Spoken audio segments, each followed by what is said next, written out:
I've been speaking with some influential voices within the Democratic Party lately. These are folks whose opinions carry weight. And during one of these conversations, someone said something that truly caught me off guard. They described the Republican proposal that people work in order to earn Medicaid as reasonable. That one word, reasonable, really got under my skin. Because behind that word is a dangerous idea that access to healthcare, to dignity, to life itself must be earned through labor. Now, I know I'm going to sound overly dramatic, but here it goes anyways. Arbeit macht frei. For those who don't recognize this German phrase, it is associated with one of the darkest chapters in human history. The words literally mean, work sets you free.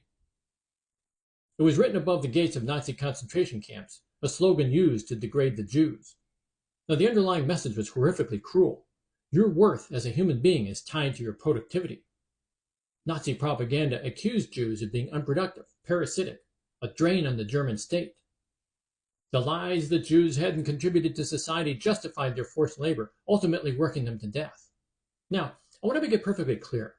Our country is not Nazi Germany, but all the same, we'd be foolish not to recognize the echoes of Arbeit macht frei when our political leaders suggest that people must work in order to earn health care. Because here's the thing. We already live in a country where a vast majority of people work. They want the American dream. They want to contribute to society. But the American dream has collapsed for many. Let me ask you this. Where is the American dream when people working full-time jobs at massive corporations like Walmart and Amazon still rely on public assistance to survive? These are not people avoiding work. They work hard and still fall short because the economy has been rigged against them. Since the 1980s, unions which fight for the dignity of workers have been rendered toothless by businesses, politicians, and the media piling on to discredit them and ultimately decimate their ranks. And meanwhile, wages have stagnated while housing costs have exploded. In 1980, the average home in America cost 2.5 times a worker's salary. And now it costs nearly 6 times as much.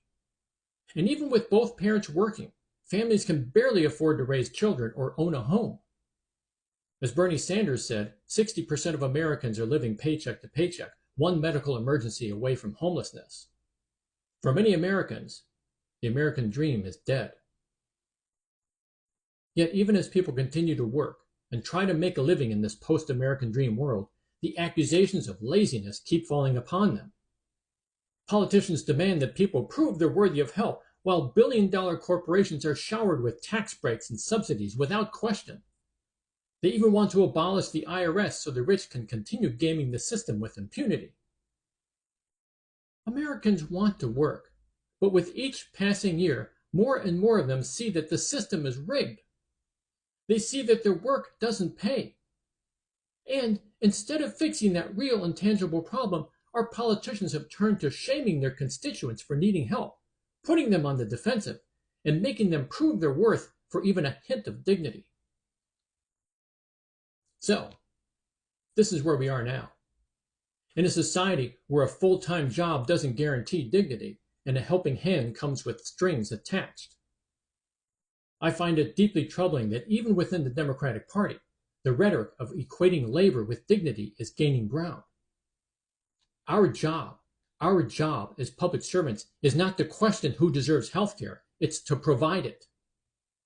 Not to demand obedience in exchange for compassion, but to lead with compassion. Because that's the only way we're going to build a society where everyone has a chance. It's where we were heading in the 1960s and 1970s until our nation went off the rails.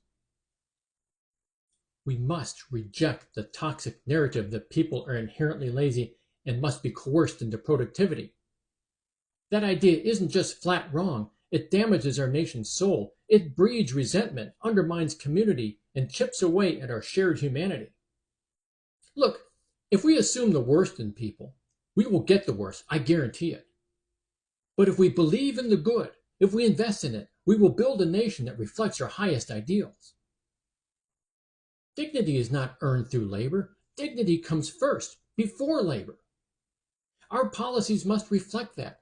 Everyone deserves access to food, housing, healthcare, and education, not because they've worked for starvation wages at Walmart, but but because they are human.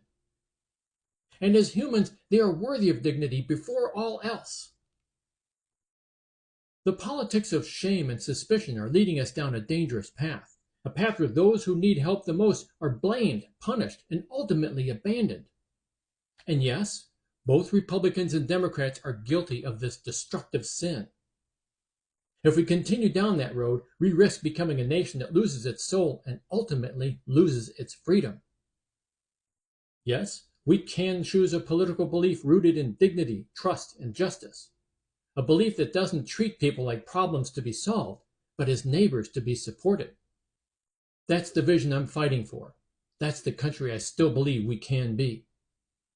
We simply need to remember dignity before all else. My name is Dan Schaefer, previous and current candidate for the Missouri House of Representatives, District 97. Thank you for your time.